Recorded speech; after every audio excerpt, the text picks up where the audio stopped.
দোল পূর্ণিমা ও হোলির মধ্যে পার্থক্য।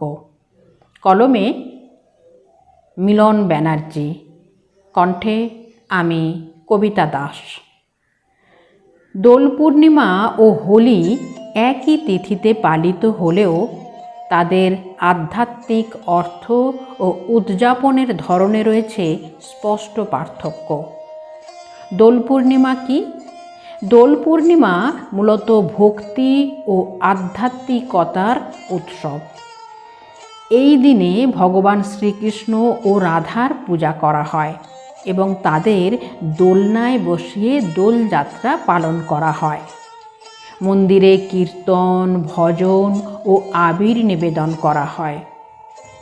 বাংলায় এই দিনটির বিশেষ গুরুত্ব রয়েছে, কারণ এই পূর্ণিমাতেই জন্মগ্রহণ করেন শ্রী চৈতন্য মহাপ্রভু। তাই একে গৌর পূর্ণিমা নামেও ডাকা হয়। ভক্তদের কাছে এটি প্রেম, নাম সংকীর্তন ও ঈশ্বর ভক্তির দিন। আর হোলি মূলত রঙের উৎসব হিসেবে সারা ভারত জুড়ে উদযাপিত হয়। এই দিনে মানুষ একে অপরকে রং ও আবির মাখিয়ে আনন্দ প্রকাশ করে। হোলির সঙ্গে জড়িয়ে আছে প্রহ্লাদ ও হোলিকার পৌরাণিক কাহিনী। এই কাহিনী অশুভ শক্তির বিনাশ ও ভক্তির জয়ের প্রতীক।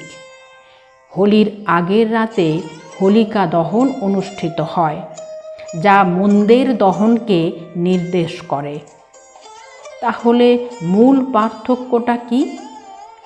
দোল পূর্ণিমা বেশি ভক্তিমূলক ও ধর্মীয় আচার নির্ভর। হোলি বেশি সামাজিক, আনন্দময় ও রঙের উচ্ছ্বাসে ভরা। দোল বাংলায় বিশেষভাবে পালিত হয়, আর হোলি সারা ভারতে ব্যাপকভাবে জনপ্রিয়।